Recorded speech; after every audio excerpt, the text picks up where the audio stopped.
Hi, everyone. I want to welcome you to a new episode of the AM show. Today's guest needs no introduction. He actually likes to identify himself as Dave Hollis, the husband of Miss Rachel Hollis. But I'm going to let him introduce himself because it just sounds better when it comes from Dave. Right on. Well, thank you for having me. I'm so happy to be here. As you say, my name is Dave Hollis. I am, in fact, married to Rachel Hollis, and we are in business together, working at the Hollis Company, trying to create experiences and tools that will help people chase a bigger, better version of their life. I live in Austin, Texas, where we do this work together. We have 4 kids, which is like 1,000 kids, and have had the experience in this last year of scaling our company from what was about 4 or 5 people when we first got here in June of 2018 to now more than 50 people that are working here, trying to, as I say, work in live events, in books, in digital entertainment, in just kind of a host of things around this idea of tools space. I worked in entertainment for about 25 years before I came into doing this work with my wife, and am pursuing impact in a way that, as much as I had a very, very satisfying career before I got to the Hollis Company, I can say that I am chasing what will be the legacy that I hope to leave on this world in the work that we are doing right now. Awesome.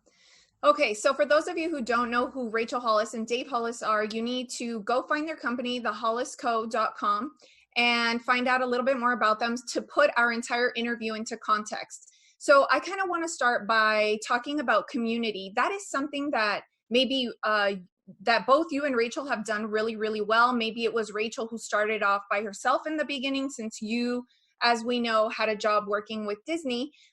So touch on the aspect of building a community, how she did it, how it changed once you joined the picture, and how you're still continuing to build a strong community. So you are correct. My wife built a community for a decade and a half worth of time in this business that she was operating prior to my having come on board. So I'm excited for everything that we're going to chase together as we continue to build this community. But it's very much a testament to her work, her listening, her really paying attention to the things that she could serve the audience well, and finding a way to deliver that value over and over and over again. She had a company that over time was a reflection of where she was as a person. And so her ability to connect with community was a reflection of what she was working through at that time in her life. So she started an events business, then she came into doing some blogging, then she started transitioning into some broader media work, and the tools and the things that she was working on at the time were aligned with where she was life stage wise. So a lot of the stuff in the earlier stages of this business were about giving people recipes for getting their kids to eat healthy, or how to create structure around a chaotic life as a working mom, or what to do with a kid when they come into a new phase in life. Those were the things she was experiencing and could speak with the most authority on. And so her thinking about community was about, how can I, with the things I know, deliver value to an audience in a way that helps them, if they're having the same kind of thing, better construct their day, better front load, better create a set of habits, whatever it might be. In the last 5 or 6 years, 3 or 4 or 5 or 6 years, she really transitioned into embracing developing herself. Growth for her has become the most important commodity in her life. Maybe not the most important, but one of the most important commodities. And so she has seen the benefit of really leaning into and pursuing growth. Her ability to take what she's learned and bring it back to an audience is the form of how value has shown up. When it comes to building community, the building piece has really just been a reflection of the value that she's been able to consistently deliver. And that value has just been about listening to what the audience wants. She wrote this book.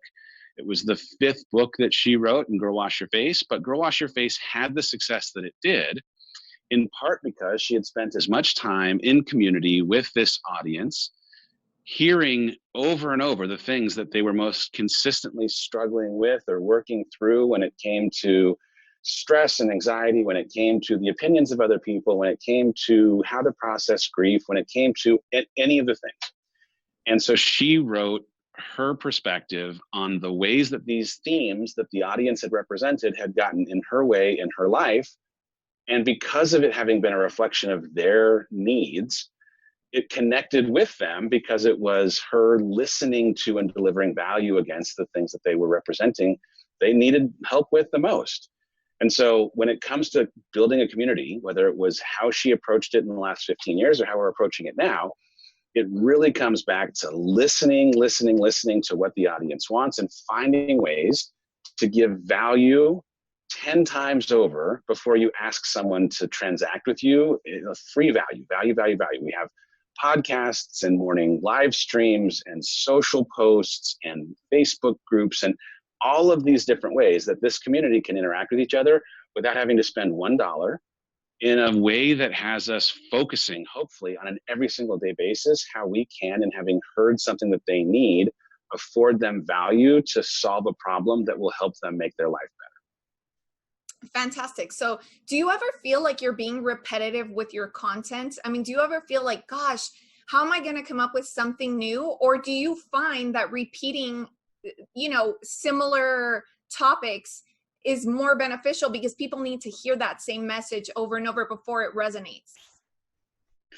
It's a good question. I think for us, we tend to be, there are times when we are thinking thematically and how we're creating kind of an editorial calendar. It's less often than not. We're right now in the middle of a last 90 days challenge for our community where we are creating some weekly themes so that we can make our way through the last 12 weeks of the year, the last 12 weeks of the decade together. But for the most part, we tend to focus on creating content that feels authentic and is the thing that we're working through or feeling great about on an any given day basis. In real time, I'll be honest, we have both experienced the loss of someone in our family that was unexpected just 5 days ago. And the kind of content that we've created, because we're going to just kind of say it like it is, has been a reflection of us processing in real time the grief, the kind of reflection that comes in being faced with your own mortality, the appreciation for the blessing of life that you may have taken for granted before you got a phone call 4 days ago. And that wasn't necessarily planned. And there may be a time when, again, we come back to this message, but it is probably going to be more prompted out of the circumstance of something happening in our life than it is going to be feeling like we have to repeat it. That said, if you are a content creator and you're trying to get a message across to your potential audience, the community you're trying to build, a prospective customer, when you think that you have told them and you're worried about annoying them, they have not yet seen your message, period. Like if there was a lesson in how Girl Wash Your Face, it's almost sold 4 million copies. It's bananas and ridiculous.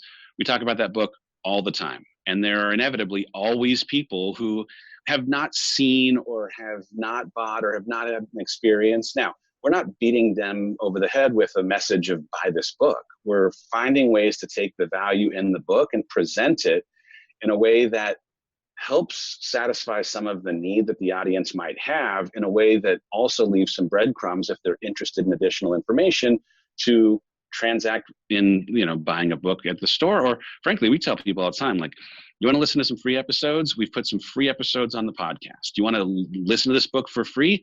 Go to your public library. You can read it or listen to it for free. You want a free study guide? We created a 50-some page study guide. You can download it right now for free and take a deeper dive.